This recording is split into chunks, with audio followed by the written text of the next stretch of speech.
Hello everybody over there in Brooklyn. These are like the old days, you know.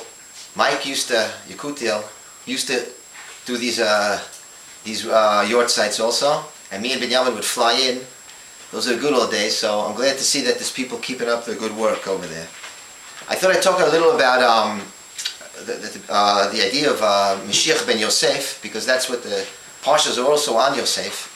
And Moschiach ben Yosef was an important part of the Rabbi and Rav Binyamin's Torahs, especially towards the end. Rabbi Kahane, his last shiur in the yeshiva was a Moschiach ben Yosef, and Binyamin turned it into a small booklet.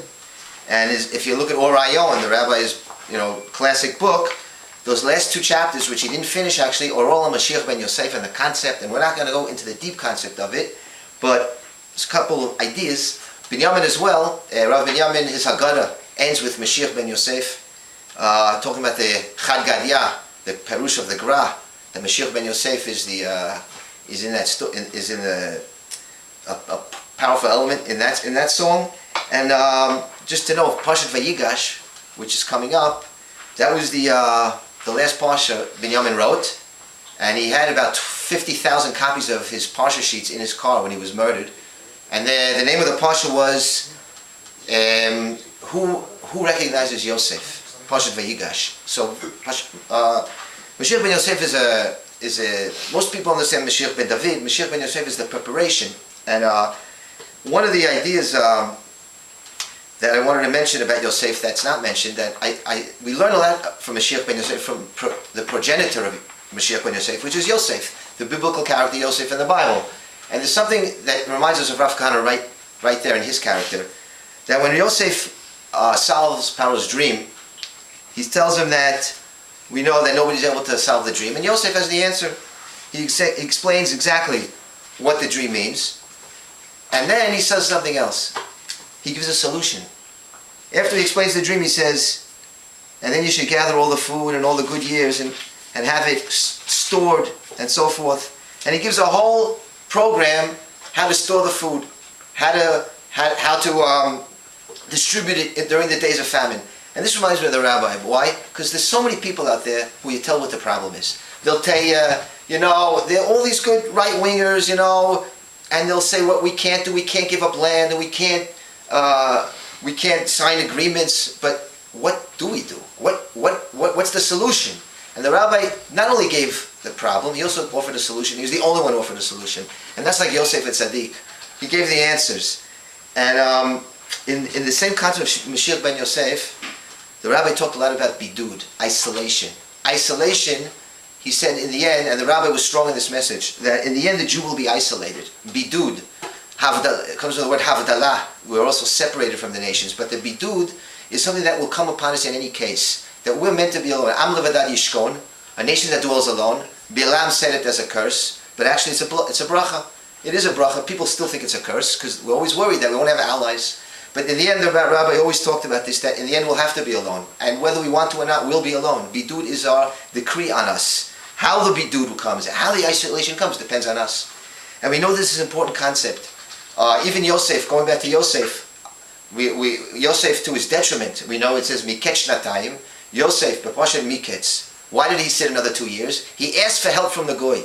In the end of Parshat Vayeshev, the Sarah Mashke, he gave him a solution to his dream, and he said, listen, could you help me out? He growled a little bit too much, and he said, could you help me out and tell Paro to get me out of here? Because, I don't deserve to be sitting in jail. And just for that, he sat another 2 years. Here we see Yosef being punished, and this is the prototype of depending on the goyim. He depended on them, and he was punished. And this is the bottom line. The Jew will have to be alone in the end, because in the end, if the Jew has one ally, just one ally, he'll always say, you know why we won that war? You know why we were victorious? Because we had that ally. Because America backed us over there, and Stalin backed us in 48, and France will always pin the victory on some Gentile that helped us. Only when we're alone, when isolated, we'll say, oh, it was the Kodesh Baruch Hu who did it. And that's why the isolation will have to come in any case. And the rabbi was actually at the end of his days, forcing isolation, actually. Bringing upon us the isolation. How? By doing what you have to do anyway. By expelling the goyim. By removing the mosques. That will anyway bring you the isolation, which everybody is so afraid of. But in the end, only then will we show that we really believe in Hashem, and we'll do it, and we do what He wants, and not always wondering what they're going to say, what the goyim will say, but do the things that have to be done. And it will come naturally, the isolation, if we do what we have to do. One thing I wanted to mention, I see Trump is also headlined today. I wish a little story. I saw the rabbi the first time at Miami University in 1983. And he was one of the greatest kiruv rabbis of all time. We all know about how he was a great Talmud Chacham, and he was right, but his kiruv talents were unbelievable. And when I say kiruv, I mean making Jews Jewish again. And I saw him that speech, I never looked back. I was in Israel and learning in yeshiva 2 years later. But after the speech, and he was so great, he was so funny, he cracked us up, he gave us Jewish pride, we never saw anything like it in our lives. I went up to him after, and Reagan had just won, or Reagan was about to run. It was during the Reagan campaign there, and I forgot exactly if he had already won or he was running. I forgot, but I remember on my campus in Albany where I was learning, everybody hated Reagan, like they hated Trump. He's a warmonger. And just like the Trump thing, they don't represent the real world. These students and these Hollywood actors. Well, Reagan himself was an actor, but the real people out there voted Reagan. And I was really psyched for Reagan because he also had a good record for Israel. So I asked Rabbi Kahane, Reagan will be good, right? And he said, listen, you just can't count on anybody. Don't put your faith in it because you're going to be disappointed.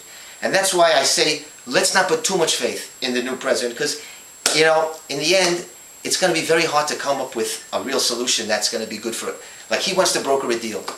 And what does a deal mean? I mean, there are Arabs here in Israel. Unless we have the Kahane answer to expel the Arabs, then there's going to be some kind of deal, some kind of hesder, some kind of an arrangement. If we don't have the Kahane answer, which is to expel the Arabs and make this a Jewish state, then in the end, almost everyone will have a two-state solution type of policy. And therefore, we have to realize it's just us in the end. It's just us, bidud, isolation. That's what Hashem wants. And B'ezrat Hashem, if we have enough emunah, and we internalize this emunah, and we learn the Torahs of Rabbi Kahane, Rav Binyamin Kahane, the simple Torahs, these simple truths, it will give us the emunah not to be worried, to be alone. Shalom, shalom. For Israel.